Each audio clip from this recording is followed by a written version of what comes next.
Hey everyone, my name is Sanvi and I'm a junior at Stevenson High School. I hope you guys are all staying safe during this time.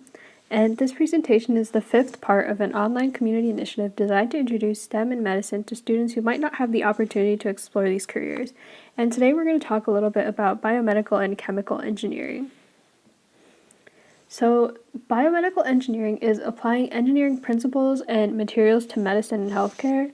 And some of the different things that biomedical engineering encompasses is artificial organs, surgical robots, advanced prosthetics, new pharmaceutical drugs, and kidney dialysis. And all of these innovations are essentially devoted to furthering the medical and biology fields through engineering. So, chemical engineering has to do with chemical production and manufacturing products through chemical processes. And chemical engineers design and develop these processes and products, and they can really work from all steps from the experimentation stage to full-scale implementation and manufacturing. And because chemicals are used in so many different fields, these chemical engineers have opportunities to work in really any field that they find interest in.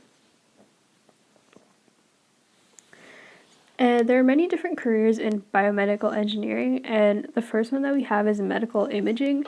So this can include things like x-rays, MRIs, ultrasounds, CT scans, PET scans, and biomedical engineers would specifically be developing better and safer ways to conduct these scans that many people get throughout their lifetimes.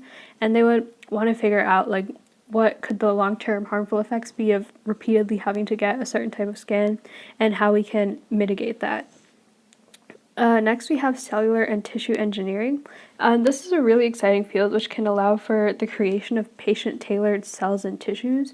And so usually, like today, what would happen is that people would get organ donation or tissue donation. And if we are able to successfully implement cellular and tissue engineering, this would really reduce many risks that come with organ donation. And it would really improve patient quality of life for many different illnesses and conditions.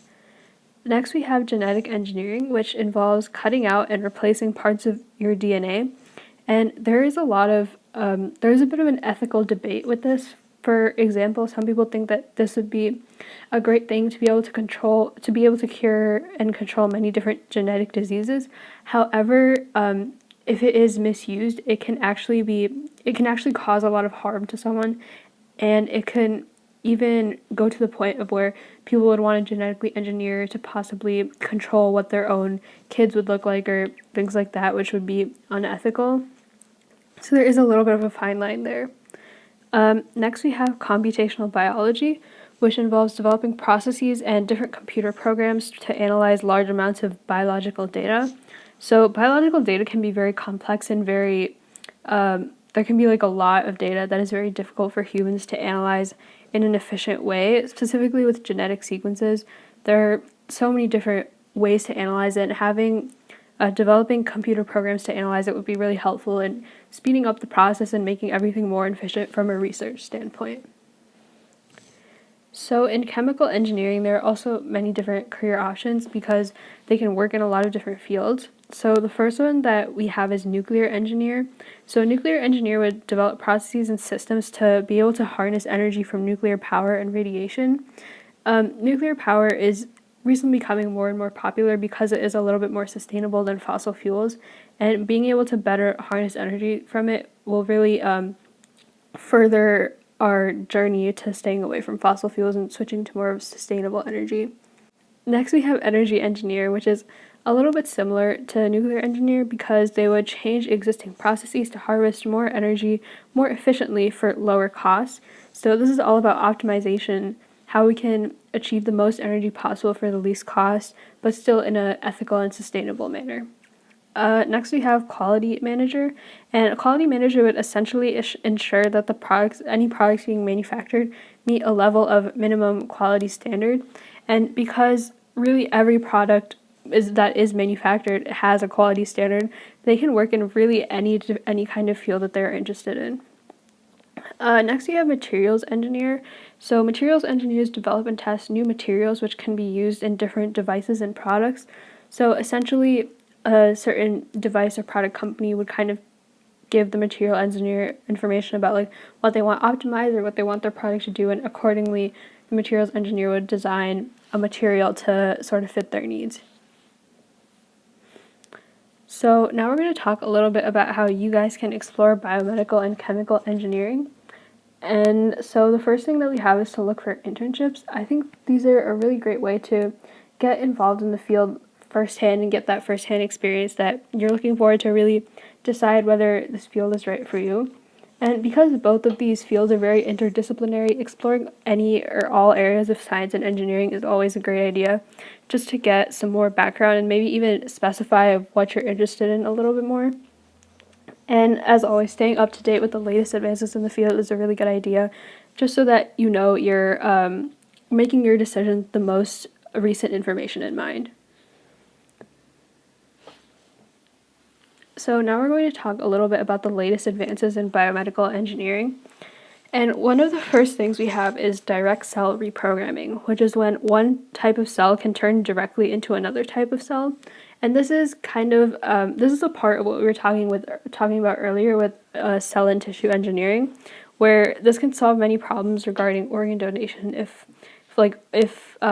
turning one cell into another could eventually result into developing complete organs that are specifically tailored to one patient, and can really solve many problems regarding organ donation and can really increase the patient's quality of life post-donation. Next, we have something called clustered regularly interspaced short palindromic repeats, or CRISPR. So CRISPR is basically a tool that can be used to edit genes, and this, again, has the potential to really solve many genetic diseases, but there is also an ethical debate as to whether this should be implemented, because any small mistakes with using CRISPR can really have serious consequences, and there is the chance that if this were to be given to the general public to use, then people could start using it to almost design their children and say things like, oh, I want my child to be taller, or I want them to have blonde hair or something like that, which wouldn't really be the intent that we would want it to be used for. Next, we would have robot-assisted surgery, and this is really crucial and a really important advance because it can improve patient quality of life significantly because of how it can lead to shorter recovery times. With robot-assisted surgery, much smaller incisions are made and much more precise tasks are done, which means that the patient has a much lower recovery time and also a much lower hospitalization period, which can really make everything much easier for them, and it can even cut costs for the patient, which is a really significant advance. So next we have different advances in chemical engineering, and one of the first things is the advances in battery life, storage, power, and efficiency. And one of the main advances, more specifically within that, is of lithium-ion batteries. So lithium-ion batteries are a type of rechargeable battery, and if these can be scaled up to a large level, then they have the potential to really power our world and even overtake gasoline power. And kind of going off of that, lots of advances in chemical engineering are targeted towards combating climate change and carbon emissions, because this is kind of a really pressing problem on our generation, and chemical engineering really is one of the fields that is spearheading that problem. And with talking about renewable energy, increasing the efficiency of renewable energy can allow for many more people to be able to afford it. It can really increase accessibility to it, which will ultimately greatly reduce the harmful effects of climate change and can really have a direct impact on our world today. So that's all we have for biomedical and chemical engineering. Thank you guys so much for listening. If you have any questions, just feel free to reach out. And yeah, I hope you guys are staying safe during this time. Bye. Thank you.